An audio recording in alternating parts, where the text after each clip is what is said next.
Montana Territory, November 17th, 1887. The little girl had been waiting for 18 days. She sat on the wooden steps outside Thornton's general store in the mining town of Silver Creek, knees pulled tight to her chest, arms wrapped around herself like that was the only thing holding her together.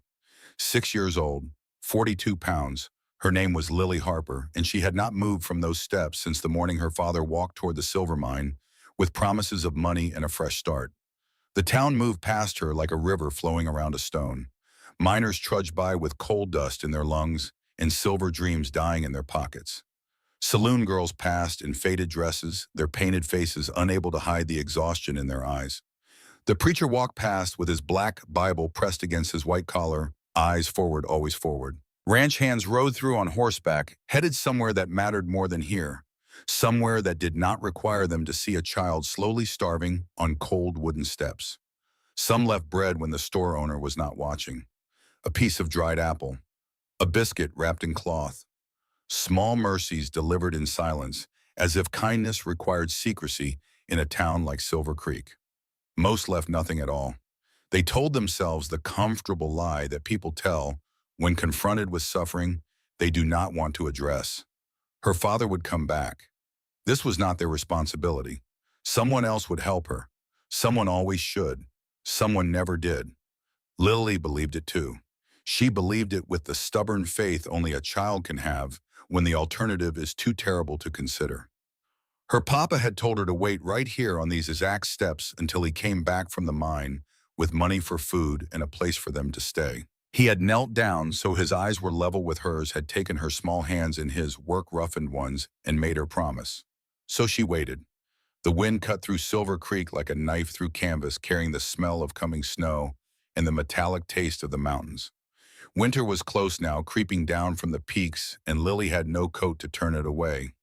No shoes to protect her feet from the frozen ground. Only a faded blue dress that had once belonged to her mother, worn thin and pale from too many days outside, too many nights curled against the storefront wall, trying to steal warmth from wood that had none to give. In her right hand she clutched 17 cents, 3 nickels and 2 pennies. The last money her papa had given her before he walked toward the mine shaft that swallowed men whole and sometimes never gave them back. She had not spent a single coin. Not for food, not for water. Not even when her stomach cramped with hunger so fierce it made her double over. Because papa had said wait, and Lily knew how to obey. On the morning of the 18th day, a stranger rode into town. His name was Ethan Mercer, though he had not spoken that name aloud in nearly 3 months. 35 years old, but his eyes belonged to someone much older. Someone who had seen things that carved lines into a man's face and put shadows in places light could not reach. He wore a leather duster coat dark with trail dust and a hat pulled low enough to shade features that did not invite conversation. Ethan was a drifter now, though that word did not quite capture what he had become. He had been a cavalry scout once before the guilt, before the 8 years of running from a thing that followed him, no matter how many miles he put between himself and Wyoming territory. He rode a bay mare named Sorrow because naming her had seemed important at the time, and because the word fit the way he felt every morning when he opened his eyes and remembered he was still alive. Silver Creek looked like 100 other dying mining towns Ethan had passed through in 8 years. All timber and broken dreams and men drinking away the reality that the silver was running out, that the boom was ending, that soon there would be nothing left but wind and empty buildings and the ghosts of better days. He had been thinking about warmth when he saw her, about food, about finding work for a few days in this dying town before moving on again, the way he always moved on, never staying long enough for anyone to ask questions he could not answer. Then he saw the girl. Ethan slowed his horse without meaning to. Something in his chest tightened like a fist squeezing his lungs. Like the moment you realize you have made a mistake that cannot be undone. The girl did not look up when he stopped. She just kept watching the road that led to the silver mine, as if she expected someone to appear at any moment, as if hope was something you could summon through sheer force of will. Ethan dismounted slowly. His boots hit the frozen ground with a sound like bones breaking. He tied Sorrow to the hitching post and stood there longer than he intended, studying the way the girl shivered, the way her small hands trembled from cold and hunger, and 18 days of waiting for a father who was never coming home. She reminded him of Rose. The same age, the same way of hugging her knees tight to her chest, the same solitary stillness of a child who has learned that crying brings no help and silence at least brings no harm. For 8 years, Ethan had perfected the art of not getting involved, of seeing suffering and riding past, of telling himself that other people's tragedies were not his burden to carry. He had failed his own family. What right did he have to help anyone else? But Rose's face was there, superimposed over this red-haired girl's features. And for the first time in 8 years, Ethan Mercer could not ride on. Finally, he spoke. "Are you waiting for someone?" The girl looked up. Her eyes were the color of a summer sky, clear and bright, and far too serious for someone so young. Those eyes reminded him of another pair of eyes, another little girl, another lifetime ago, when he had still been someone worth knowing. "My papa," she said without hesitation. Her voice carried the musical lilt of Ireland, the accent her father must have brought with him across the ocean to this hard land that broke men like kindling. Ethan felt something sink deep inside him, settling in his stomach like a stone dropped into dark water. "How long have you been waiting?" Lily thought for a moment, tilting her head in a way that made her look even younger than 6. "The lady inside says it has been 18 days, 18 days. The words hung in the cold air between them, like an accusation, like a judgment, like a question. "Where were you? Why did it take you 18 days to stop? Where did your papa go?" "To the mine," she said, and there was pride in her voice, the kind of pride children have in their fathers before the world teaches them differently. "He said he would come back when he had money for food and a place for us to stay. He said to wait right here so he could find me." Ethan glanced down the road toward the mine, then back at her. He noticed things a man learns to notice when he has tracked people across deserts and through forests and over mountains that touch the sky. He noticed how thin she was, how her wrists looked like small branches that might snap in a strong wind. He noticed the way her lips were cracked and bleeding from the cold. He noticed the 17 cents clutched in her hand like a talisman against the universe's indifference. "What is your name, Lily?" "Lily Harper. My mama was Lily too before she went to heaven when I was born." Ethan knelt down so his eyes were level with hers. "I am Ethan." And for the first time in 8 years, he made a decision that was not about running away. "Have you eaten today?" She shook her head. "Yesterday?" Another shake, smaller this time, as if admitting it made the hunger more real. Ethan took a breath, the kind of breath a man takes when he knows his life is about to change, when he knows that walking away is no longer possible, when he knows that sometimes you do not choose your redemption, it chooses you. "There is a place across the street, Hayes Medical and Meals. I can see these steps from the window. You can see the road. If your papa comes, you will be the first to know." Lily hesitated, looking back at the steps as if leaving them might break some sacred promise. Then she looked at his face, studying it with the careful attention children give to adults when they are trying to decide if trust is warranted. "You promise I can see the road, I promise." She stood slowly, her legs unsteady from sitting in the same position for so long. Ethan offered his hand. It was rough and scarred, the hand of a man who had worked hard and lost harder. Lily's hand was cold and impossibly light when she placed it in his, like holding a sparrow that might fly away at any moment. They crossed the street together, this broken man and this waiting child, and neither of them knew yet that this moment would change everything. That 18 days of waiting was about to end, but a different kind of waiting, the kind that leads to healing, was just beginning. Inside Hayes Medical and Meals, the air was warm. The smell of beef stew filled the room, rich and thick and almost overwhelming after 18 days of nothing. A woman behind the counter froze when she saw Lily, her hands stopping halfway to wiping down the wooden bar. She was older, maybe 60, with silver hair pulled back in a tight bun and eyes that had seen enough suffering to recognize it in others. Her name was Ruth Chen, and she had come to Silver Creek 20 years ago as an indentured servant sold by men who treated human beings like livestock. Now she owned this building, this business, this small piece of the world that she had fought for with everything she had. "You finally stopped," Ruth said quietly, looking at Ethan. Her voice carried no judgment, only a weary kind of relief. "Someone had to," Ethan replied. Ruth nodded, then turned her attention to Lily. "Hello, little one. Are you hungry?" Lily nodded, but she did not move toward the food. Instead, she walked to the window, pressing her face against the glass so she could see the steps across the street, so she could watch the road that led to the mine. Ethan understood. He pulled out a chair at a table by the window and gestured for her to sit. Lily climbed into the chair, still watching the road, still waiting, even as Ruth brought a bowl of stew and a piece of bread that looked like it had been baked fresh that morning. Eat slowly, Ruth said gently. Small bites. Your stomach needs to remember how. Lily ate the way starving things eat at first, with trembling hands and desperate speed, then slower as her body began to trust that the food was real, that it would not disappear, that this was not a dream from which she would wake, still cold and still hungry on the wooden steps. She did not speak. She only glanced at the window again and again, her eyes tracking every movement on the street, every rider, every wagon, every possibility that this might be the moment her papa returned. Ethan watched her and felt the weight of a question forming inside him, heavy and unavoidable. A question he had been running from for 8 years. A question that followed him across territories and through seasons and into this moment. What happens to a child when waiting is all she has left? Ruth brought him coffee without asking. She sat down across from him, her voice low enough that Lily would not hear. Her father is dead. The words landed like stones. How long? 16 days. Ethan closed his eyes. So Lily had been sitting on those steps for 2 days after her father had already died. 2 days of waiting for a man who was already buried in the rocky ground behind the Catholic church on the hill. How mine collapsed. Second day he worked there. Tunnel gave way, killed him and 2 others. Ruth paused, her hands wrapped around her own cup of tea. Her uncle took the insurance money. $200. Told no one. Left her out there to wait. Ethan's hands tightened around his coffee cup. Why? Ruth met his eyes. Because he is waiting for her to get weak enough that no one will fight him when he takes her. Where? Denver. There is a man there, Clayton Burke. Buys children nobody wants.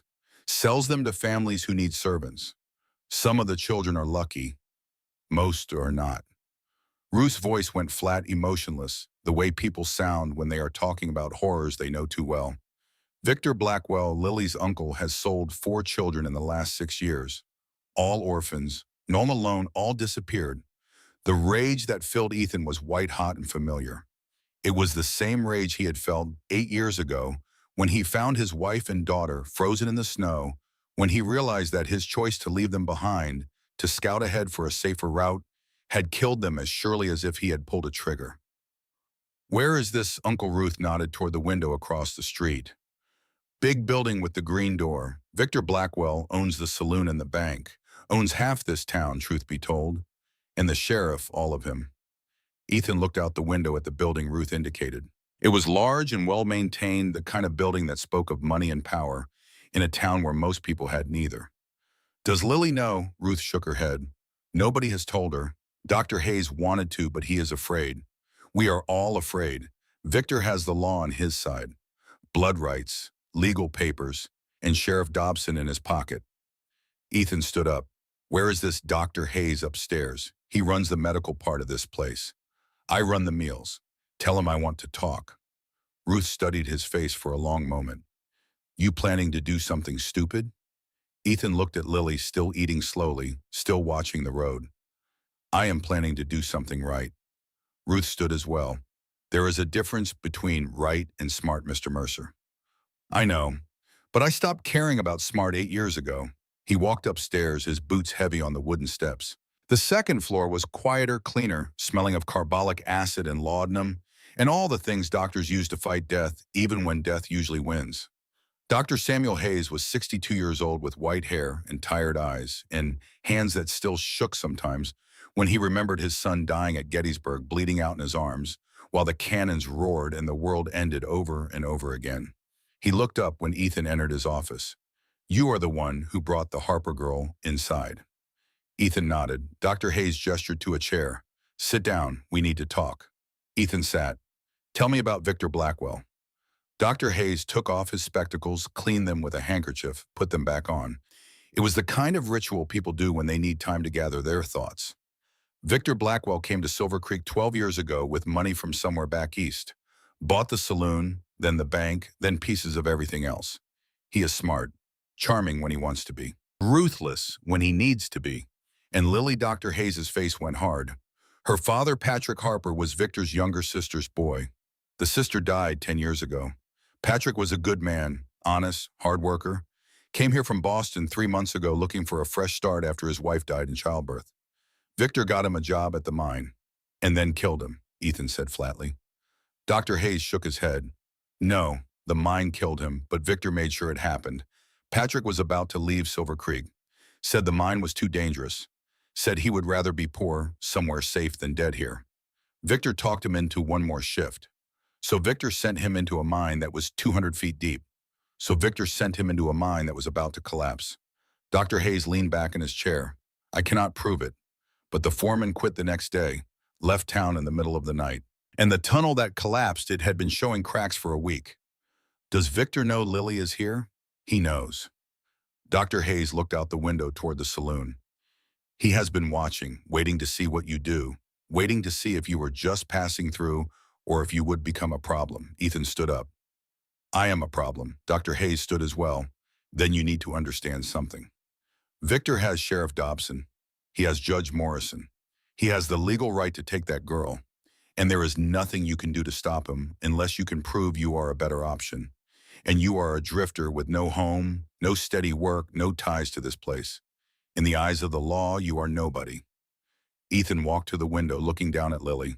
She had finished eating and was standing by the glass again, her hand pressed against it, her breath fogging the pain as she watched for a ghost that would never come. Then I will become somebody.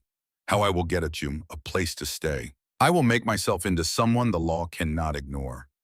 Dr. Hayes laughed, but there was no humor in it. You think it is that easy? You think Victor will just let you waltz in and take his merchandise? Ethan turned to face him. His merchandise. That is what she is to him. $200 walking around in a little girl's body. He has already made the deal with Burke in Denver. The train leaves in 2 weeks. If you want to stop this, you have about 14 days to become a man worth more than the price Victor already negotiated. Then I better get started. Ethan walked back downstairs. Lily was still at the window. He knelt beside her chair. Lily, I need to tell you something. She looked at him with those summer sky eyes, and he saw hope there, bright and terrible, and about to be shattered. Your papa loved you very much. Her face went still. Where is he? Ethan took her small hand in his. There was an accident at the mine. He did not come home. The silence that followed was deeper than any sound. The world kept turning. The town kept breathing. And a little girl learned that sometimes waiting, no matter how faithful, no matter how long, cannot bring back what is lost. Lily did not cry at first.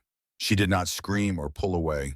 She just sat very still, as if her body had forgotten how to move, as if the news had frozen her from the inside out.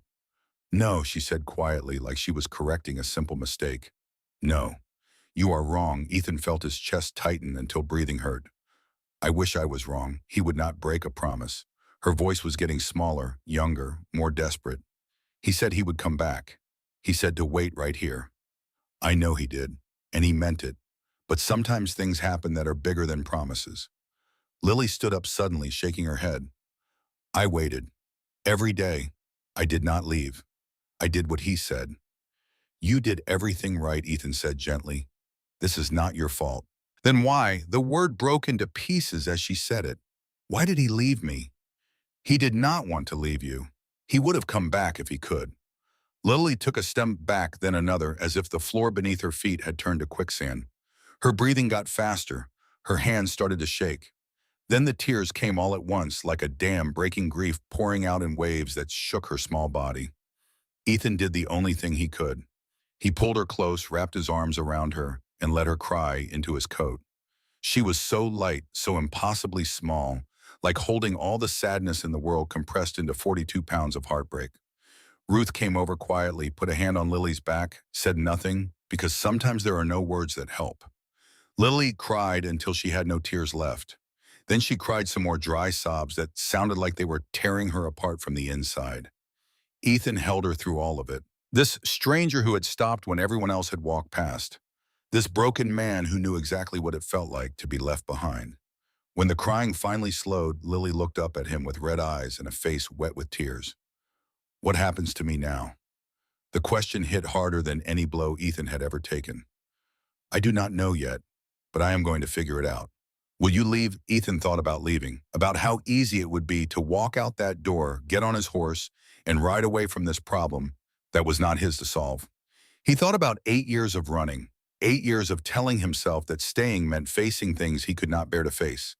Then he looked at Lily's face and saw his daughter Rose looking back at him. Saw the moment he had left Rose and his wife Emily behind in the snow while he scouted ahead. Saw the moment he returned to find them frozen and dead. Saw every mile he had run since then, trying to escape the truth that you cannot outrun yourself. No, Ethan said, and the word felt like an anchor dropping, like the end of running, like the beginning of something he did not have a name for yet. I am not going to leave. Promise. Ethan had not made a promise in 8 years. Promises meant responsibility. Promises meant staying. Promises meant caring about something more than the next town, the next job, the next escape. But he looked at this little girl who had waited 18 days for a father who was never coming home, and he made the only choice that mattered. I promise. Lily leaned against him, exhausted from crying, exhausted from 18 days of waiting, exhausted from being 6 years old and alone in a world that did not care. Ruth brought a blanket, wrapped it around Lily's shoulders. There is a room upstairs. Small, but warm. She can rest there. Ethan carried Lily up the stairs. She weighed almost nothing. In the small room, there was a bed with clean sheets and a window that looked out at the mountains. Lily climbed onto the bed, still wrapped in the blanket. Can I see the steps from here? Ethan looked out the window. You can. Lily nodded as if that settled something important. Her eyes were already closing, sleep coming to claim her whether she wanted it or not. Ethan. Yes, my papa used to sing to me when I was scared. What did he sing? Lily's voice was barely a whisper. Tu ralu, ralu ral. That is the old Irish lullaby her mama sang. Ethan did not know the song, but he sat in the chair beside the bed and he stayed. And sometimes staying is its own kind of music. Lily fell asleep, still clutching her 17 cents, still holding on to the last thing her father had given her, still waiting even in her dreams for someone who would never come. Ethan sat in that chair until the sun went down and Silver Creek grew dark. Then he walked downstairs to find Dr. Hayes. I need to know everything about Victor Blackwell. Dr. Hayes looked up from the ledger he was reviewing. Everything is a lot. Then start with what matters. They sat at the table while Dr. Hayes laid it out. Victor Blackwell was 48 years old, born in Philadelphia, to a family with money and connections. Came west after some kind of scandal that nobody talked about, but everyone knew involved a young woman who ended up dead. 20 years ago, Victor had a daughter, 7 years old. Her name was Anna. She died of diphtheria, and Victor's wife could not bear the grief. She blamed Victor for not calling the doctor sooner, for working too much, for caring more about money than family. She took her own life 6 months after Anna died. That is when Victor changed, Dr. Hayes said. He became cold, calculating. He started to see children not as people, but as commodities, as if treating them like business assets could protect him from ever feeling that kind of loss again. The children started disappearing 5 years ago. Dr. Hayes continued, always orphans, always alone, always with Victor, somehow connected. The law never looked too hard. Orphans die all the time out here. Sometimes they run away. Sometimes they just vanish. How many? 4 that I know of. Maybe more. And nobody stopped him. Dr. Hayes met his eyes. Who was going to stop him? The sheriff works for him. The judge owes him money. The town depends on his businesses. And the children, they had no one. Until now, Ethan said. Dr. Hayes leaned forward. You understand what you are taking on. Victor will not let Lily go without a fight. He will use the law. He will use the town. He will use everything he has to take her. Let him try. You will need more than determination. You will need a place to live, character, witnesses, legal standing. Then help me get those things. Dr. Hayes studied him for a long moment. Why, you do not know this girl. You do not owe her anything. You could ride out of here tomorrow and nobody would blame you. Ethan thought about Rose, about Emily, about 8 years of running from the moment he should have stayed, about 18 days of a little girl waiting on cold steps while a town walked past. Because somebody has to stop, he said simply. Dr. Hayes nodded slowly. Then we start tomorrow. I know a rancher who needs a foreman. Man named Hartley. He is honest, tough but fair. If he will hire you, that is steady work and a place to stay. I will talk to him. Dr. Hayes stood up. For tonight, there is a room in the stable out back. It is not much, but it is warm. You can sleep there." Ethan walked out to the stable. It smelled of hay and horses and the kind of honest work he had been avoiding for years. He lay down in the straw and stared at the ceiling, listening to the wind outside and the horses shifting in their stalls. Sleep did not come easily. He kept seeing Lily's face, kept hearing her ask, "What happens to me now?" Kept remembering another little girl who had asked him why they had to wait in the snow, while he went ahead to find a safer path. Somewhere in the dark hours before dawn, Ethan made a decision. Not the kind of decision you make with your head, but the kind you make with whatever part of you still remembers how to be human. He was done running. When morning came, pale and cold, Ethan walked to the mercantile and bought supplies with money he could not afford to spend. A coat for Lily, shoes, a blanket, food that would last more than a day. The store owner, Old Man Thornton, looked at him as he wrapped the items. "You the one who took the Harper girl inside yesterday?" "Yes." Thornton nodded. "About damn time someone did." Then Ethan rode out to Hartley Ranch, 5 miles north of Silver Creek, where the land opened up into valleys that seemed to touch the sky. Samuel Hartley was 67 years old, weathered by sun and wind, and 50 years of raising cattle in country that broke weaker men. But there was something else in his eyes, too. A kind of sadness that Ethan recognized because he carried the same weight himself. Samuel had lost 3 sons at Gettysburg, all on the same day, all in the same charge. Now this ranch was all he had left, and he worked it with the kind of fierce dedication that comes from needing something to live for. He met Ethan at the corral where a green horse was testing the fence like it was looking for an escape route. "You looking for work?" "Yes, sir." Samuel studied him with eyes that had seen enough men to know which ones were worth trusting and which ones would steal you blind. "What can you do, horse?" "Tracking, survival skills." Ethan paused. "I was cavalry, 7th Regiment, Scout Division." Samuel nodded. "That explains the way you sit a horse." "Wore some, mostly tracking, leading wagon trains, finding water in dry country." "Why did you leave?" Ethan met his eyes. "Because I made a mistake that cost lives, and I have been running from it ever since." The honesty seemed to surprise Samuel. "Most men lie. Lying is easier," Ethan said. "But I am done with easy." Samuel walked over to the green horse. "This mare, through my last foreman, broke his arm, been looking for someone who can handle difficult horses and difficult situations." "You interested? What does it pay?" "$40 a month. Cabin on the north side of the property. 3 meals a day if you want them. Hard work, long hours, but honest." Ethan thought about Lily waiting upstairs in that small room. Thought about Victor Blackwell making plans to sell her like livestock. Thought about every mile he had run, trying to escape the ghost of who he used to be. "I will take it, but I need to be clear about something first." Samuel waited. "There is a little girl in town, 6 years old, orphan. Her uncle wants to sell her to a trafficker in Denver. I'm going to stop him. That means I might need time off for a custody hearing. It means I might bring trouble to your ranch. Why are you doing this?" "Because I have a daughter buried in Wyoming who I did not save, and I will be damned if I let it happen again." The words hung in the cold morning air. Samuel Hartley had lost 3 sons at Gettysburg. He understood what it meant to carry dead children in your heart. He understood what it meant when a man finally found a reason to stop running. "Then you have got the job," Samuel said, his nod sharp and final. "And if Victor Blackwell wants trouble, he can bring it to my ranch and see how it goes." They shook hands, and Ethan felt something shift inside him. Something that felt almost like hope, though he barely recognized it after 8 years in the dark. That afternoon, Ethan rode back to Silver Creek with a job, a place to live, and the beginnings of a plan. He found Lily in the room upstairs, sitting by the window, watching the road, even though there was nothing left to wait for. "Lily, I found work, a ranch north of here. There is a cabin. It is small, but it is warm. Would you want to come with me?" Lily looked at him with those serious eyes. "For how long?"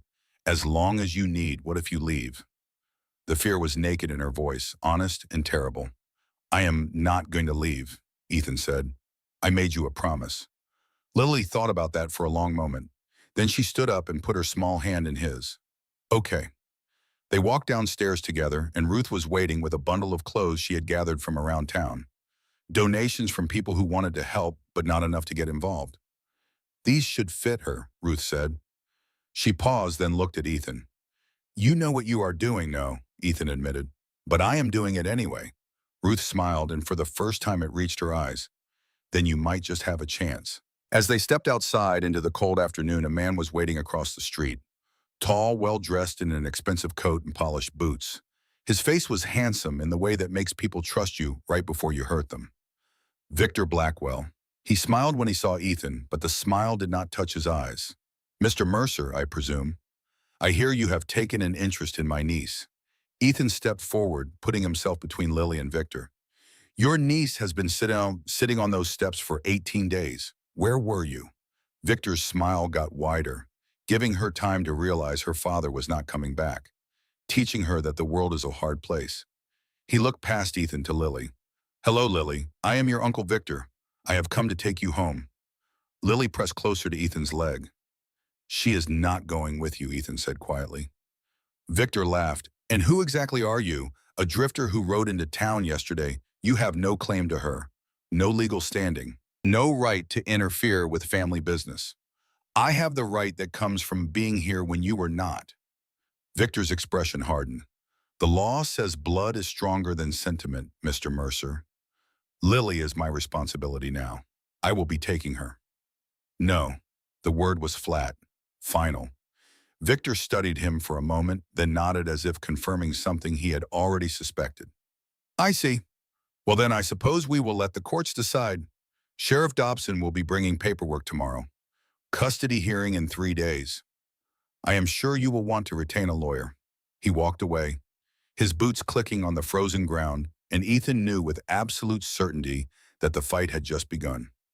That night in the small cabin on Hartley Ranch, Ethan built a fire while Lily sat on the edge of the bed, still wearing her new coat, still clutching her 17 cents like a lifeline. Ethan, yes. Why did my papa die?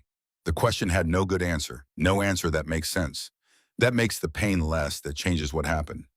I do not know, sweetheart. Sometimes there is no answer. Sometimes bad things happen to good people. It is not fair. It is not right. But it is true. Lily was quiet for a long time. Then she asked the question that mattered most. Are you going to die too?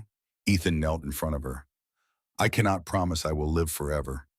Nobody can, but I can promise that I will fight as hard as I can to stay, and I will never leave you alone again. Even if Uncle Victor says you have to, especially then. Lily looked at him with eyes that had seen too much for 6 years. You are different from the other people who walk past. How you stopped. And sometimes Ethan thought as he watched the fire burn, sometimes stopping is the bravest thing a person can do. Sometimes stopping is how you find your way back to being human again. Outside, the wind howled across the Montana plain, carrying snow and the promise of winter. Inside, a broken man and a waiting child sat by the fire. And neither of them knew yet that stopping was only the beginning. That ahead lay battles and heartbreak in moments that would test every promise Ethan had made. But they would face it together. And sometimes in a hard world full of people who walk past together is enough. The days that followed fell into a rhythm. Work on the ranch, Lily going to school in Silver Creek, riding with Ethan each morning, learning reading and arithmetic and how to be around other children who did not know what it was like to wait on cold steps for someone who would never come. Ethan rose before dawn and worked until dark, mending fences that winter had broken, training horses that had forgotten how to trust, doing the 1,000 small tasks that keep a ranch alive when the land itself seemed determined to kill it. Lily went with him everywhere. She sat on fence rails and watched him work with horses that wanted to buck and bite and run. She learned that gentleness was stronger than force, that patience could break what violence never could. She learned the names of tools and the sounds horses made when they were calm versus afraid. On the third day, Ethan lifted her onto the back of an old mare named Patience, steady and slow and perfect for a child who had never ridden before. Hold the reins like this, he said, showing her. Not too tight. The horse can feel your fear in your hands. What if I fall, then you get back up? That is how you learn everything worth knowing. Lily gripped the reins, and Patience walked slow circles around the corral, while Ethan watched, and something in his chest loosened just slightly, like a knot that had been tied for 8 years, was finally beginning to come undone. But Silver Creek was not done with him yet. On the fifth day, Sheriff Dobson rode out to the ranch. He was 50 years old with a face like weathered leather and eyes that looked everywhere except at the people he was talking to. He sat on his horse and held out an envelope. Custody hearing, December 10th, County Courthouse, 9 in the morning. Victor Blackwell versus Ethan Mercer for guardianship of Lily Harper. Ethan took the envelope without opening it. I will be there, Sheriff Dobson shifted in his saddle.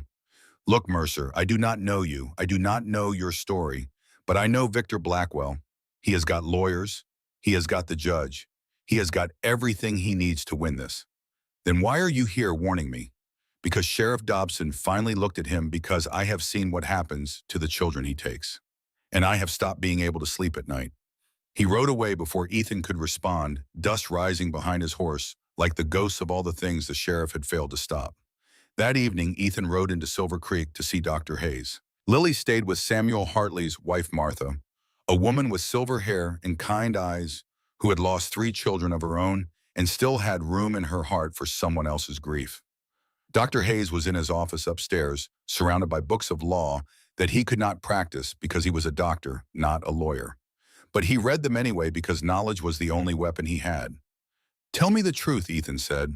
What are my chances? Dr. Hayes removed his spectacles and cleaned them, that ritual he did when the truth was hard. Honestly, maybe 20%. Victor has blood rights. He has wealth. He has standing in the community. You have a bomb you have held for 5 days in a cabin you do not own. What do I need to change those odds? Character witnesses. People who will testify that you are fit to raise a child and Victor is not. You need to prove you can provide stability, safety, a future. And you need to prove that Victor is a danger to Lily. Can you testify? I will. Dr. Hayes put his spectacles back on. But I am one voice. You need more. Who else? Ruth Chen will speak for you. She knows what it is like to be sold.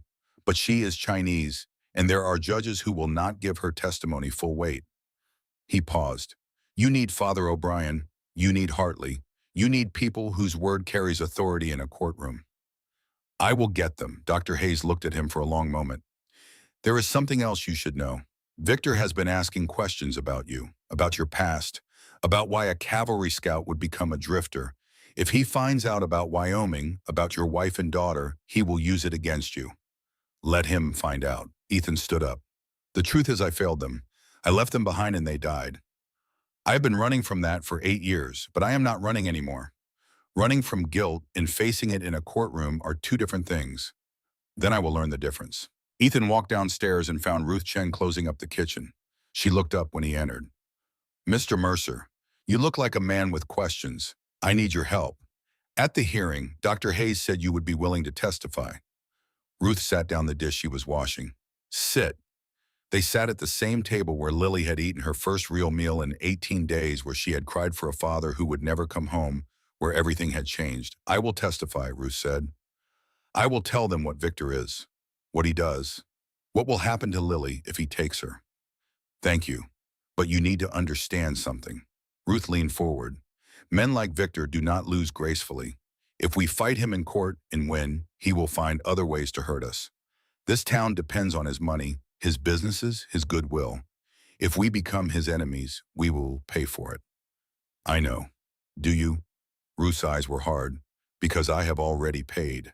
20 years ago, I was sold just like Victor wants to sell Lily. I was 15 years old. I survived because someone helped me escape. But the cost of that escape was everything I had known, everyone I loved. Freedom is not free, Mr. Mercer. It costs everything and then it costs more. I am willing to pay. It is not just you paying, it is Lily. It is everyone who helps you. Are you prepared for that? Ethan thought about Rose, about Emily, about the moment he chose to scout ahead instead of staying close, about 8 years of paying for one decision. Yes, Ruth nodded. Then we fight. The next morning, Ethan asked Samuel Hartley for time to ride into Silver Creek. Samuel granted it without question because he was the kind of man who understood that some things mattered more than work. Ethan found Father O'Brien at the Catholic Church on the hill, a small wooden building with a crooked cross and stained glass windows that caught the morning light like captured prayers. Father O'Brien was 58 years old with white hair and hands scarred from years of building churches and burying the dead and trying to bring light to places that preferred darkness. Mr. Mercer, I have been expecting you. They sat in the front pew beneath a crucifix that had seen more suffering than salvation in this hard land. I need you to testify at the custody hearing, Ethan said. To tell the judge that I am fit to raise Lily and Victor is not. Father O'Brien was quiet for a long time. Then he spoke, and his voice was heavy with the weight of things he had seen and could not unsee. I will testify, but I need to tell you something first, something I have kept to myself for too long. Ethan waited. 5 years ago, a girl named Sarah came to Silver Creek. 9 years old, orphan. Her parents died of cholera on the wagon train west. Victor took her in, said he would care for her. 6 months later, she was gone. He said she went to live with family in Denver. I believed him because I wanted to believe him. Father O'Brien's hands tightened on the wooden pew. 2 years ago, I was in Denver. I saw Sarah. She was working in a house that no child should even know exists. She did not recognize me. Or maybe she did and chose not to remember. I tried to help her. She ran. Father O'Brien looked at Ethan. I have carried that failure every day since. I will not carry another. How many others that I know of? 4, that I suspect more. Victor is careful. He chooses children nobody will miss. Orphans, indigents, children whose deaths or disappearances raise no alarms. And the law does nothing. The law belongs to men with money, Mr. Mercer, and Victor has more money than most. Then we change that. Father O'Brien smiled, but there was no joy in it. You cannot change the law in 9 days. No, but I can make enough noise that the law has to pay attention. Ethan rode back to the ranch with 3 witnesses promised. Dr. Hayes, Ruth Chen, Father O'Brien, 3 voices against a man who owned half the town and most of the people in it. It would have to be enough. The days passed like water through cupped hands, impossible to hold, slipping away no matter how tightly you gripped. Lily grew stronger. Color returned to her cheeks. She laughed one afternoon when a calf tried to nurse from patients confused about which animals gave milk and which ones did not. The sound of that laughter stopped Ethan in his tracks. It had been so long since he had heard a child laugh that he had forgotten what it sounded like, forgotten that joy was possible, even in the shadow of coming darkness. That night, Lily asked him about the scars on his hands. How did you get those? Ethan looked at his palms, at the white lines that crisscrossed his skin like a map of all the times he had held reins too long, worked too hard, tried to outrun the past through physical labor. Working, living, making mistakes and learning from them. Does it hurt not anymore? Ethan paused. Pain has a way of fading if you let it. Lily traced one of the scars with her small finger. Papa had scars too. On his back. He said they were from when he was young and stupid. What did he mean? Lily's face went serious. He said he used to fight people who said mean things about where we came from. But Mama told him fighting never fixes what is broken inside. You have to fix that part yourself. Your mama was smart. Papa said she was the smartest person he ever knew. Lily looked up at him. Do you think they are together now? In heaven, Ethan had stopped believing in heaven 8 years ago. Stopped believing in a God who would let a woman and child freeze to death in the snow. But he looked at Lily's face, at the hope there, and he could not take that away from her too. I think if there is a heaven, they are together. And I think they are watching you, making sure you are okay. Then they know about you. Lily said it like a fact, simple and certain. They know you stopped. Ethan felt something break open in his chest, something that had been frozen for so long, he had forgotten it was there. I hope so, he said quietly. On the 12th day, a man rode into the ranch. Ethan was working in the south pasture when he saw the rider approach, recognized him immediately, even from a distance. Marshal Thomas Grant, 55 years old. Ethan's commanding officer from the cavalry days. A man who had saved Ethan's life twice and never once asked for thanks. They had not seen each other in 7 years. Ethan, Tom said, dismounting. His voice carried the weight of old friendship and new worry. We need to talk. They walked to the fence line out of earshot of the other ranch hands. Dr. Hayes sent me a telegram, told me what you were doing, told me about the girl. Ethan nodded, and I came to tell you something you need to know. Tom looked out at the mountains. Ethan thought about Sarah working in that house in Denver. Thought about 43 children whose names he did not know, whose faces he had never seen, whose lives had been bought and sold like cattle. What do you need from me? Testify about what Victor tried to do. Get him to respond. Make him angry enough to slip up. Tom paused. And keep Lily safe. Because if Victor realizes we are closing in, he will move fast. And he will be willing to kill to protect himself. The words hung in the cold air like frost. I will keep her safe. I know you will. Tom mounted his horse. One more thing. Victor has been digging into your past. He knows about Wyoming, about Emily and Rose. He is going to use it against you in court. I know. Can you handle that? Ethan looked back at the cabin where Lily was inside learning to read with Martha Hartley, safe and warm, and beginning to believe that maybe the world was not entirely cruel. I will have to. Tom rode away, and Ethan stood alone at the fence line, understanding that this fight was bigger than he had known, that Lily was not just one child, but the key to saving dozens more, and that everything depended on a custody hearing in 17 days. The weight of it should have crushed him. Instead, it made him stand straighter, because for the first time in 8 years, Ethan was fighting for something other than survival. He was fighting for redemption. The days grew colder.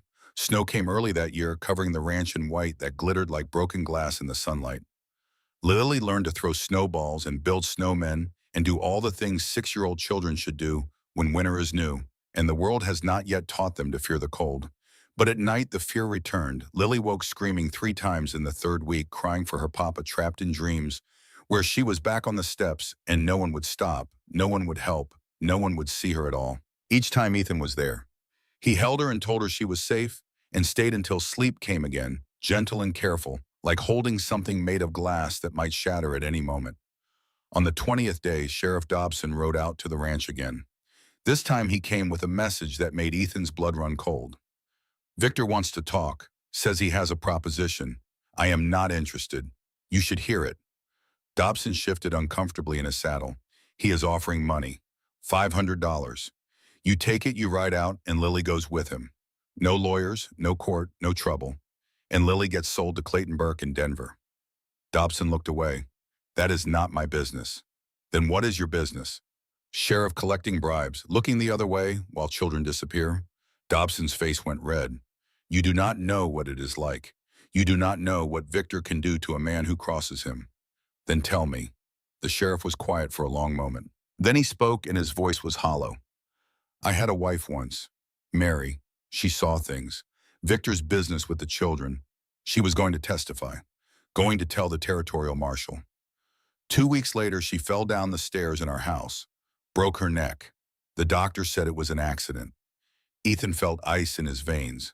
Was it Sheriff Dobson met his eyes, and in that moment, Ethan saw all the things the sheriff had chosen not to see, all the deals he had made with his conscience to survive. I do not know. And that is the worst part. I do not know. And I have spent 5 years afraid to find out. So you let children disappear to keep yourself safe. Dobson flinched like he had been struck. I am not proud of what I have become, Mr. Mercer. But I have also stayed alive. You might want to think about that. He rode away, and Ethan stood in the cold afternoon air, understanding for the first time exactly what kind of war he had entered. This was not just about law and custody and what was right. This was about power and fear and how far a man would go to protect his empire. That night, Ethan sat with Lily by the fire and told her the truth because she deserved truth even when it was hard. Victor wants me to take money and leave. He wants you to go with him. Lily's face went pale. Will you? No. Why not? Because I promised I would not leave. And because some things matter more than money or safety or staying alive. Some things matter more than everything else. Like what? Like you. Lily was quiet for a long time, staring into the fire. Then she looked at him with eyes that were older than they should be. Are you scared? Ethan thought about lying, about pretending he was brave enough for both of them. But Lily had lived through 18 days on cold steps waiting for a father who would never come. She had earned honesty. Yes, I am scared. Scared I will not be good enough. Scared the judge will say you have to go with Victor. Scared I will fail you the way I failed my own daughter. You had a daughter. The words came hard like pulling arrows from old wounds. Her name was Rose. She was 6 years old just like you. And she died because I left her behind when I should have stayed. Lily moved closer to him, small and warm in the firelight. But you did not leave me. No, and you will not. Ethan wrapped his arm around her shoulders. No, I will not. On the 25th day, 4 days before the hearing, Victor Blackwell came to the ranch. He arrived in a fine carriage with polished wood and brass fittings pulled by horses that had never known hard work or hunger. He wore a black suit and carried a silver-topped cane, though he did not need it. The cane was for show, for the image of a gentleman that he cultivated like a poisonous garden. Samuel Hartley met him at the property line. His ranch, his rules. You are not welcome here, Blackwell. Victor smiled. I am not here to make trouble, Samuel. I am here to see my niece. The law says I have that right. The law says a lot of things. Does not mean they are right. Nevertheless, Victor's smile did not waver. I would like to see Lily, just for a few minutes, to let her know that I care, that I want what is best for her. Ethan walked up Lily behind him, her hand gripping his coat. She does not want to see you. Victor's eyes found Lily and his expression shifted into something that might have been mistaken for kindness if you did not look too closely. Hello, Lily. I am so sorry about your father.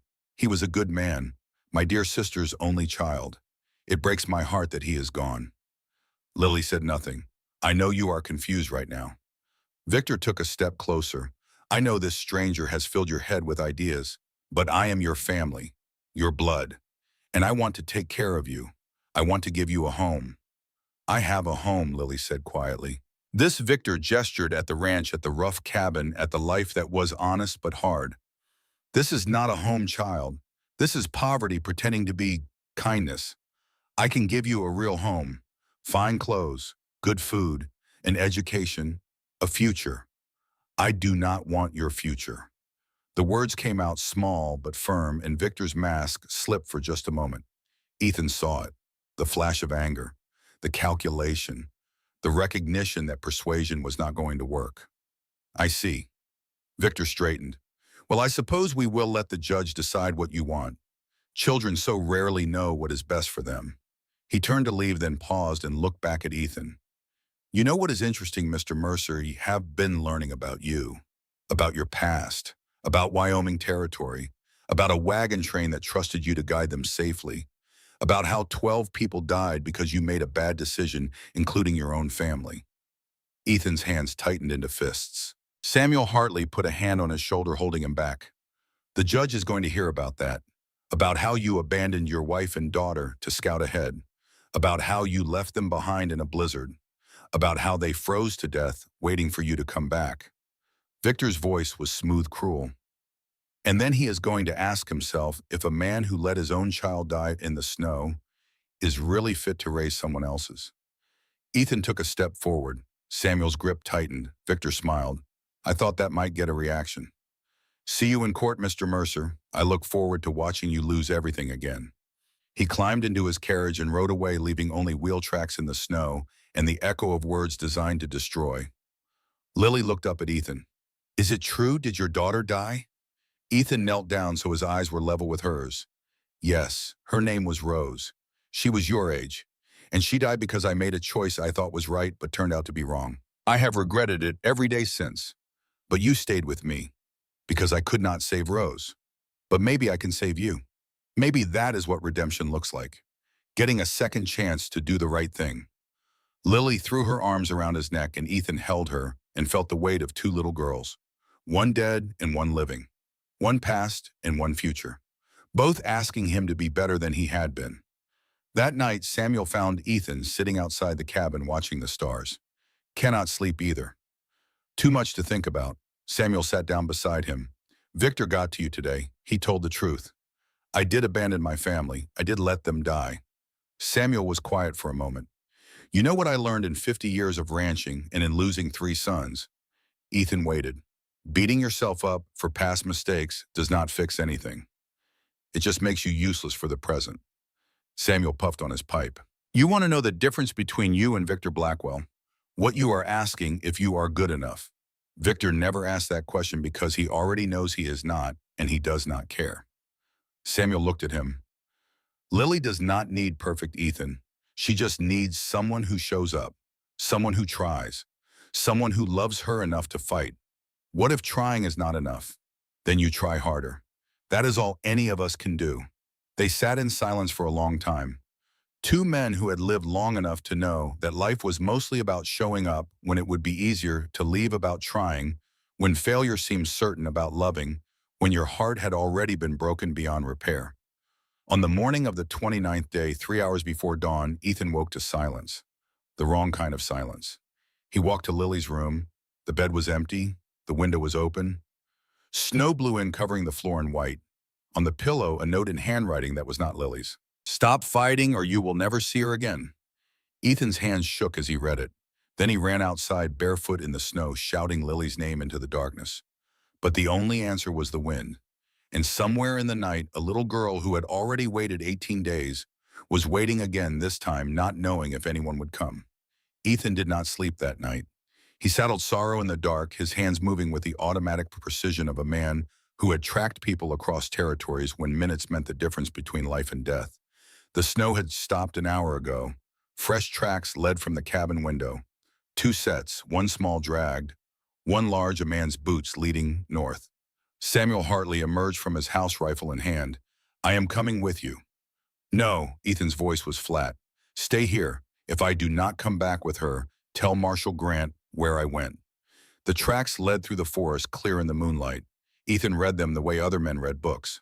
The man was heavy, maybe 200 pounds, moving fast but not running, confident. The small tracks showed resistance at first, then stopped, struggling, unconscious or terrified, into stillness. 5 miles out, the tracks met a road.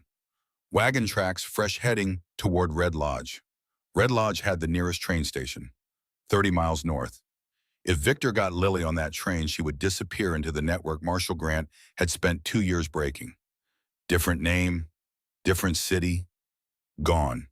Ethan pushed sorrow harder than he should have, harder than was safe in the dark on icy roads. But 8 years ago, he had been cautious. He had chosen the safe route, the smart route, and Rose had died while he was being careful. Not again. Dawn broke cold and gray as Ethan reached the outskirts of Red Lodge. The train station sat at the edge of town, a small building with a water tower and a platform where people waited for trains that would take them to places that promised more than Montana ever could. He saw the wagon first. Then he saw them. Victor Blackwell stood on the platform, one hand gripping Lily's arm. She was awake now, struggling, her mouth gagged with cloth. Sheriff Dobson stood beside Victor, a gun on his hip, looking sick but compliant. The train whistle sounded in the distance, 5 minutes, maybe less. Ethan dismounted and walked toward them. His hand rested on the revolver at his hip, but he did not draw it. Not yet. Victor saw him and smiled, that terrible, confident smile of a man who had never lost. "Mr. Mercer, I admire your persistence. But this is over. Lily is my blood. The law says so. And tomorrow, when you do not show up to court, the judge will rule in my favor by default. Let her go." Or what? Victor's smile widened. "You will shoot me, in front of the sheriff, in front of witnesses. You are not a killer, Mercer. You are a coward who let his family die. You will not do anything." Ethan took another step forward. "You are right. I am not a killer." Victor turned toward the approaching train. "Then we are done here. But I am also not walking away." Ethan moved, not toward Victor, toward Lily. Victor yanked her backward. Sheriff Dobson drew his gun, hand shaking. "Do not," Dobson's voice cracked. "Do not make me shoot you. Then do not." Ethan kept walking. "Shoot me or do not. But I am taking her." The train was close now, 200 yards. The whistle screamed. Lily suddenly bit down hard on Victor's hand through the gag. He yelped, his grip loosening. She twisted, small and desperate, and broke free. She ran toward Ethan. Victor lunged after her. His boot caught on the platform edge. He fell onto the tracks. The train was 100 yards away, 50. The engineer saw, pulled the brake, but momentum does not stop for human mistakes. Ethan had 2 seconds to decide. He jumped. His hands found Victor's coat. He pulled hard, his cavalry training, giving him strength he did not know he still had. They rolled off the tracks together just as the train roared past, so close Ethan felt the wind tear at his clothes. They lay in the dirt, both breathing hard. "Why?" Victor gasped. "Why did you save me?" Ethan stood slowly. "Because Lily was watching, and I want her to know that being a good man means doing the right thing even for people who do not deserve it." Sheriff Dobson had dropped his gun. His hands were on his knees and he was crying. I am sorry. I am so sorry. I should have stopped him years ago. Yes, Ethan said quietly. You should have. Marshal Grant arrived 20 minutes later with two deputies. They arrested Victor and Sheriff Dobson both. The train passengers gave statements. The conductor testified about what he had seen. It was over. Lily clung to Ethan as they rode back towards Silver Creek. She had not spoken since he found her, and he did not push. Sometimes silence was safer than words.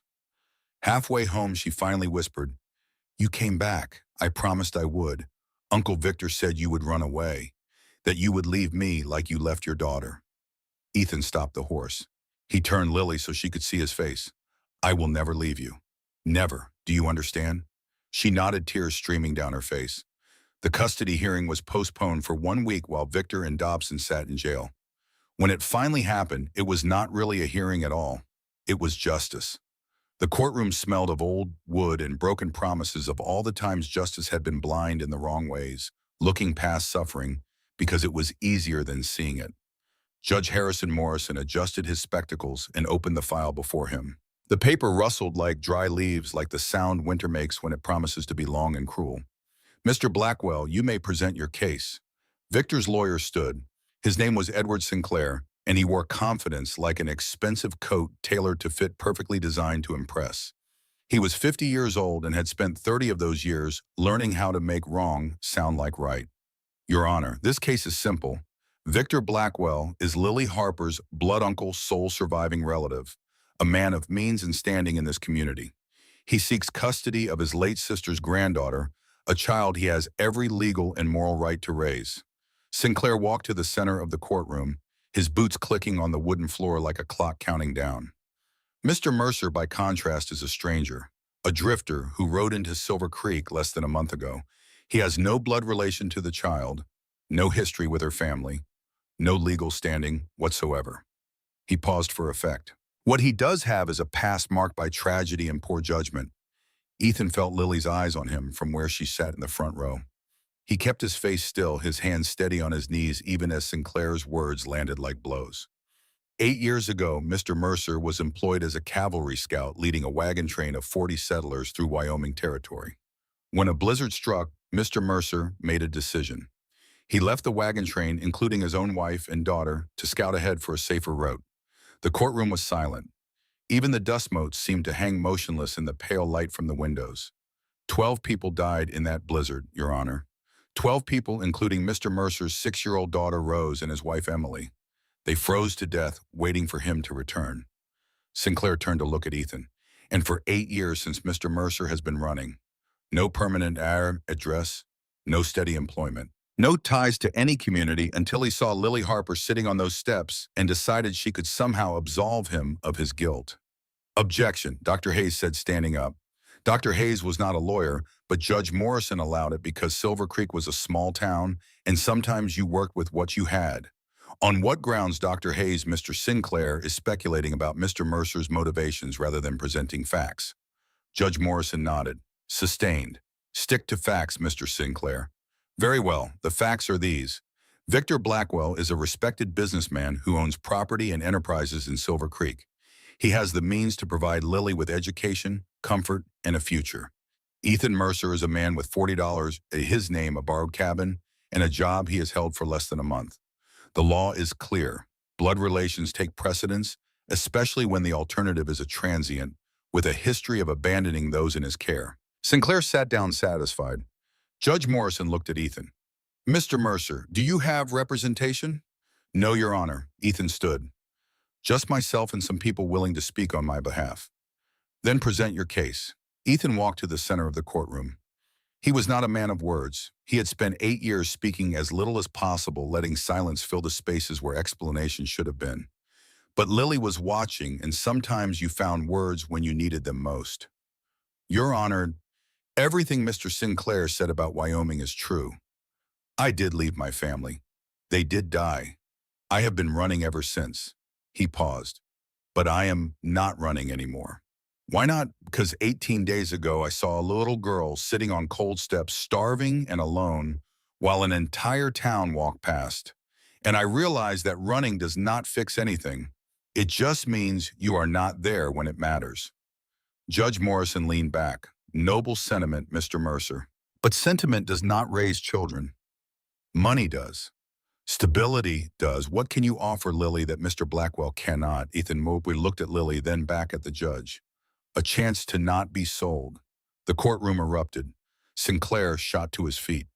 Your Honor, that is a slanderous accusation without any foundation.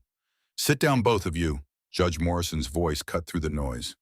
Mr. Mercer, you will support that statement with evidence or withdraw it. I have witnesses, Your Honor. Then call them. Ethan turned to Dr. Hayes, who stood and walked forward.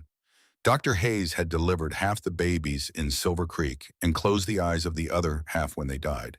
He had earned the town's respect through 50 years of showing up when called, no matter the hour or the weather. Dr. Hayes, how long have you known Lily Harper since she arrived in Silver Creek 3 months ago with her father? I examined her when Patrick Harper brought her to my office. Healthy child, well cared for, loved. And after Patrick's death, Dr. Hayes's face hardened.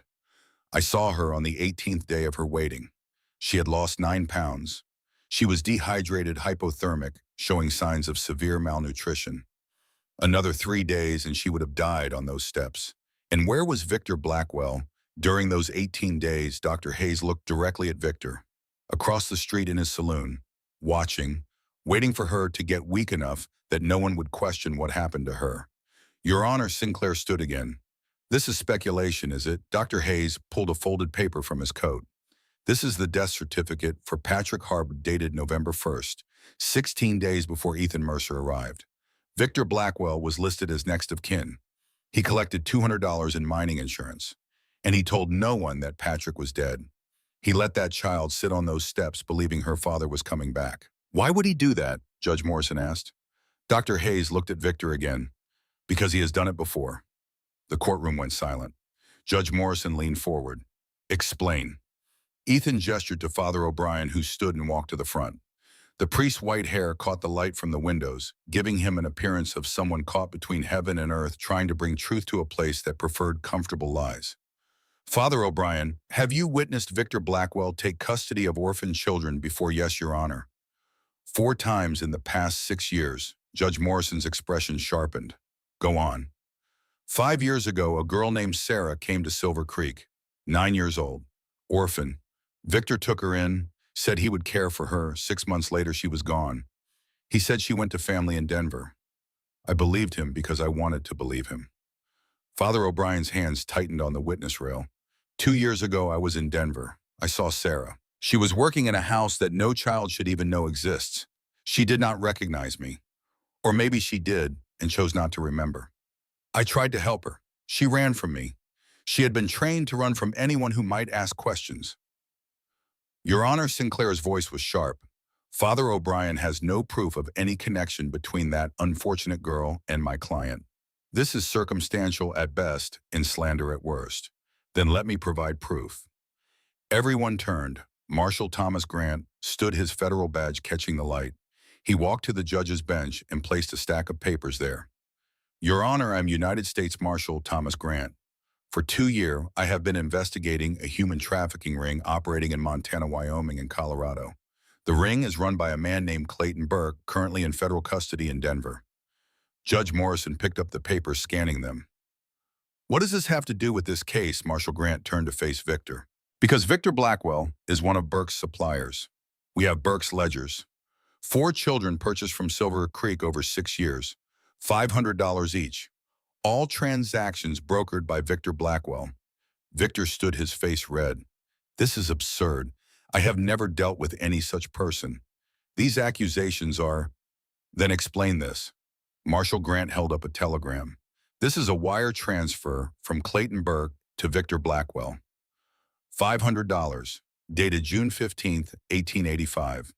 The same week, a boy named Thomas disappeared from Silver Creek after Victor took custody. Sinclair stood. Your Honor, my client has not been charged with any crime. This hearing is about custody, not unproven allegations of... The allegations are proven, Marshal Grant interrupted. Burke is cooperating with federal authorities. He has named Victor Blackwell as one of his primary sources for children. The reason Mr. Blackwell has not been arrested yet is because we wanted to see if he would attempt to take Lily, if he would lead us to other buyers in his network. You used this child as bait. Judge Morrison's voice was ice. No, Your Honor, Ethan Mercer's intervention was not part of our investigation. But when Dr. Hayes contacted me about the custody dispute, I recognized an opportunity to bring evidence before a court. Victor Blackwell is going to be arrested today, regardless of your ruling, but what happens to Lily depends on you. Judge Morrison looked at Victor. Mr. Blackwell, do you have anything to say? Victor's composure had cracked. His face was pale, sweat beading on his forehead, despite the cold courtroom. This is a conspiracy. A drifter arrives in town and suddenly I am accused of crimes I never committed. He pointed at Ethan. He wants this child to replace the daughter he killed. He is using her to ease his guilt, and you are all helping him. Judge Morrison turns to Ethan. Mr. Mercer, why do you want custody of Lily? Ethan had prepared an answer with Dr. Hayes. Something about stability and providing a home and all the right words that might convince a judge. But standing in that courtroom with Lily's eyes on him and the ghosts of his past surrounding him, he told the truth instead. Because she waited 18 days for someone to care, and I was the first person who did. Because I failed my daughter, and I will carry that for the rest of my life. But maybe I can keep from failing this one. Because I know what it is like to be left behind, and I will not do that to her. He looked at Lily. I am not a perfect man. I have made terrible mistakes. But I stopped when everyone else walked past. And I will keep stopping every day for as long as she needs me. Judge Morrison was quiet for a long moment. Then he looked at Lily. Young lady, come up here, please. Lily stood slowly. She walked to the bench, small and brave, her blue dress clean, but worn, her red hair catching the light like copper wire. Judge Morrison leaned down so he was closer to her level. Lily, do you understand what is happening here? Yes, sir. You are deciding who I live with. That is right, and I need to ask you something. Do you want to live with your Uncle Victor? No, sir. Why not? Lily's voice was clear, steady. Because he let me wait on those steps, even though he knew Papa was dead. He watched me get cold and hungry, and he did not help. Ethan helped. Judge Morrison nodded. And you want to live with Mr. Mercer? Yes, sir. Why? Lily looked back at Ethan because he stopped. The judge's expression softened. Even though he left his own daughter, the question was cruel but necessary. Lily thought about it, her face serious. Papa used to say that people make mistakes, but what matters is if they learn from them. Lily looked at the judge. Ethan learned. He will not make that mistake again. How do you know? Because he is scared he will. And people who are scared of doing the wrong thing, try harder to do the right thing. Judge Morrison sat back, and something in his expression shifted. He had been prepared to make a judgment based on law and precedent and what was proper. But sometimes a 6-year-old child understood truth better than all the lawyers in the world. I need to deliberate. Court will recess for 30 minutes. He stood and walked to his chambers, and the courtroom erupted into conversation. Victor stormed out, Sinclair following him, already planning appeals and motions and all the legal maneuvers that might still save his client. Marshal Grant approached Ethan. Whatever happens, Blackwell is under arrest the moment we leave this building. But if the judge gives him custody, we will have to let him take Lily until the criminal case proceeds. That could be weeks, months. Ethan felt ice in his veins. He will not hurt her. I will not let him. You cannot stop a court order. Ethan looked at Marshal Grant, and in his eyes was something that made the marshal take a step back. Something that spoke of 8 years of running of guilt that had turned to steel of a man who had finally found something worth fighting for. Watch me. Before Grant could respond, Judge Morrison's clerk appeared. The judge is ready. They filed back into the courtroom. Lily sat beside Ethan, her small hand in his large one. Dr. Hayes and Ruth Chen and Father O'Brien sat behind them. A small army of people who had chosen to stand when sitting would have been safer. Judge Morrison entered and took his seat. His face was unreadable. I have considered the arguments, the evidence, and the testimony. This is not an easy case. Blood relations carry weight in law and tradition. But so does the welfare of the child. Ethan felt his heart hammering against his ribs. Mr. Blackwell, you are Lily Harper's legal next of kin. You have means and standing, but you also allowed a 6-year-old child to suffer on cold steps for 18 days while you waited for her to become weak enough to manipulate. Whether or not the allegations of human trafficking are proven in criminal court, your actions toward Lily show a callous disregard for her well-being. Victor's face went red, but he said nothing. Mr. Mercer, you have very little to recommend you by traditional standards. You have limited means, limited history in this community, and a past that raises serious questions about your judgment. Ethan felt Lily's hand tighten in his. But you also have something Mr. Blackwell does not. You have Lily's trust. You have the support of people in this community who have watched you care for her these past weeks. And most importantly, you have shown that you are capable of putting her needs above your own comfort. Judge Morrison looked directly at Ethan. Therefore, I am granting temporary custody to Ethan Mercer, pending a full review in 6 months. Mr. Blackwell, you are denied custody. Furthermore, I am recommending to the territorial marshal that all of your assets be frozen pending investigation of the trafficking allegations. The courtroom erupted. Victor lunged toward the bench, shouting about injustice and conspiracies in all the rage of a man who had built an empire on cruelty and was watching it collapse. Marshal Grant and 2 deputies grabbed him. Victor Blackwell, you are under arrest for human trafficking, conspiracy to commit kidnapping, and child endangerment. As they dragged Victor away, still shouting, Lily threw her arms around Ethan. She was crying, but these were different tears: relief, joy. The kind of tears that came when you had been holding your breath for so long, you forgot what it felt like to breathe. You kept your promise, she whispered. You did not leave. Ethan held her, and for the first time in 8 years, the weight on his chest lifted just slightly. Not gone, never gone, but bearable. Because sometimes redemption does not mean erasing the past. It means doing better in the present. 6 months passed like seasons turning. Winter gave way to spring, and the land transformed from white to green. The snow melted, revealing grass and wildflowers, and all the things that had been waiting beneath the cold. Lily grew stronger. Her cheeks filled out. Her laughter came easier. She learned to ride patience without help, to read simple books, to write her name in careful letters. She made friends at school, children who had never known what it was like to wait on cold steps, who took warmth and safety for granted in the way children should. Ethan worked the ranch, and Samuel Hartley came to depend on him the way a man depends on someone who shows up every day and does what needs doing without complaint. They did not talk much, but sometimes in the evenings they would sit on the porch and watch the sun go down, and the silence between them was the comfortable kind that comes from mutual respect. On June 10th, exactly 6 months after the first hearing, they returned to the courthouse.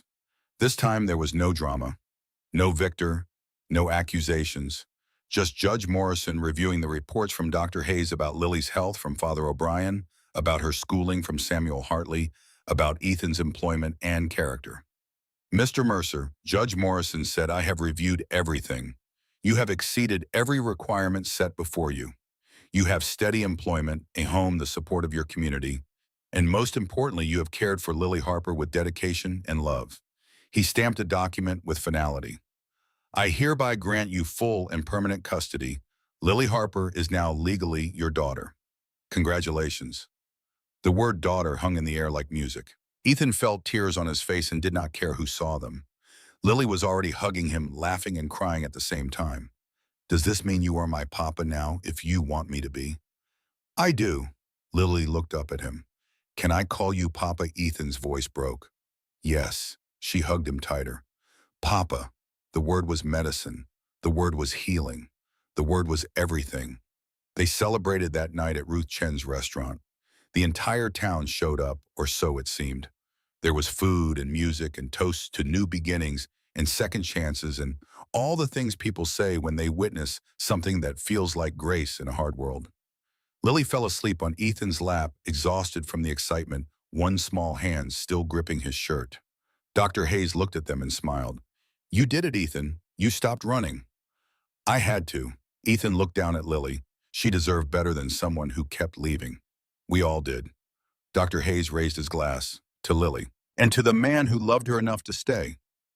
They drank to that, to staying, to stopping, to all the ordinary miracles that happen when people choose courage over comfort.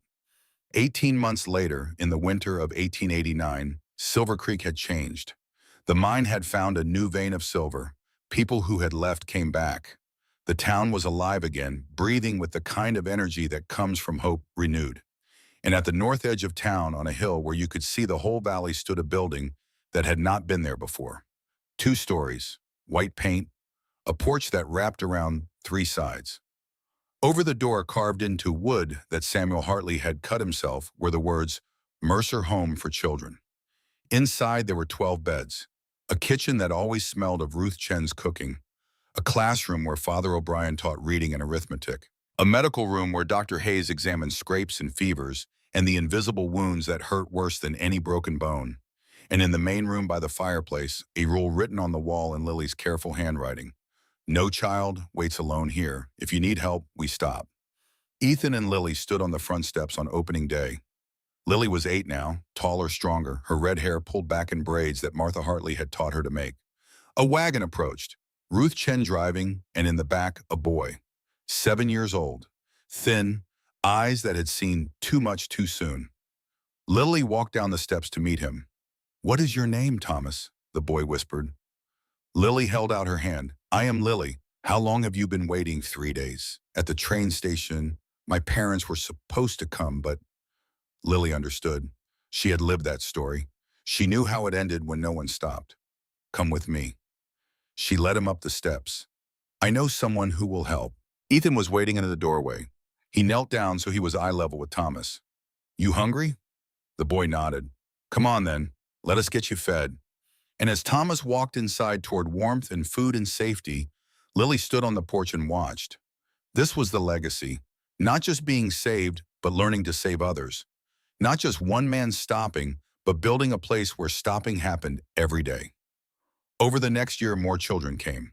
Orphans, lost ones, children nobody wanted, just like Lily had been, just like Thomas, just like Sarah, who Dr. Hayes and Marshall Grant had found in Denver and brought back, giving her a second chance at childhood, at innocence, at a life that was hers to choose. On a cold evening in December, after all the children were asleep, Lily found Ethan on the porch watching the lights of Silver Creek below. "Papa, do you think my first papa knows about all this? About the home, about the children we are helping?" Ethan put his arm around her. "I think he knows, and I think he is proud of you." Lily leaned against him. "I used to be so angry that he left me, that he died. But now I understand that sometimes people leave not because they want to, but because they have to. And what matters is who stays after." She looked up at Ethan. "Thank you for staying. Thank you for teaching me how." They sat together in the cold evening air, watching the lights below, and Ethan thought about Rose, about Emily, about all the ghosts he had carried for 8 years. They were still there. They would always be there. But now they were not weights pulling him down. They were lights guiding him forward. Because sometimes redemption is not about forgetting the past. It is about honoring it by doing better in the present. Sometimes healing means carrying your scars and choosing to let them make you gentle instead of hard. Sometimes love means staying when every instinct tells you to run. And sometimes on a cold November day in a dying mining town, a broken man stops for a waiting child. And in that moment, both of their lives change forever.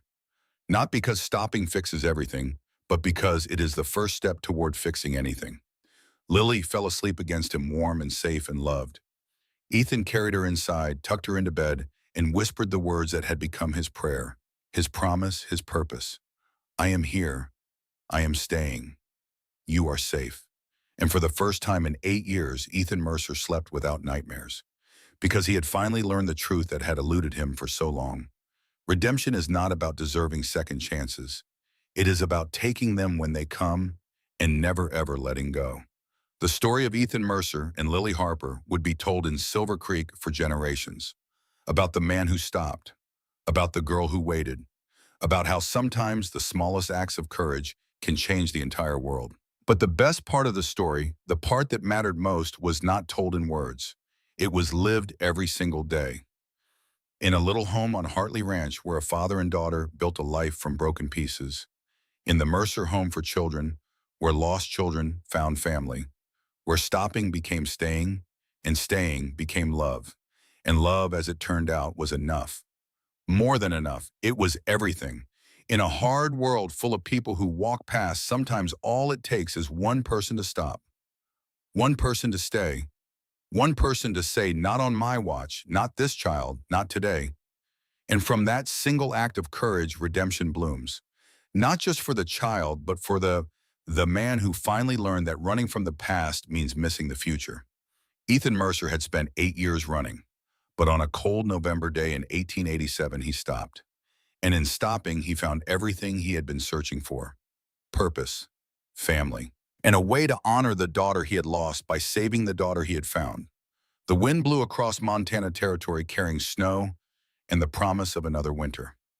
But inside the Mercer home for children, the fires burned warm. The children slept safe, and a man who had learned to stop running finally understood what it meant to be home.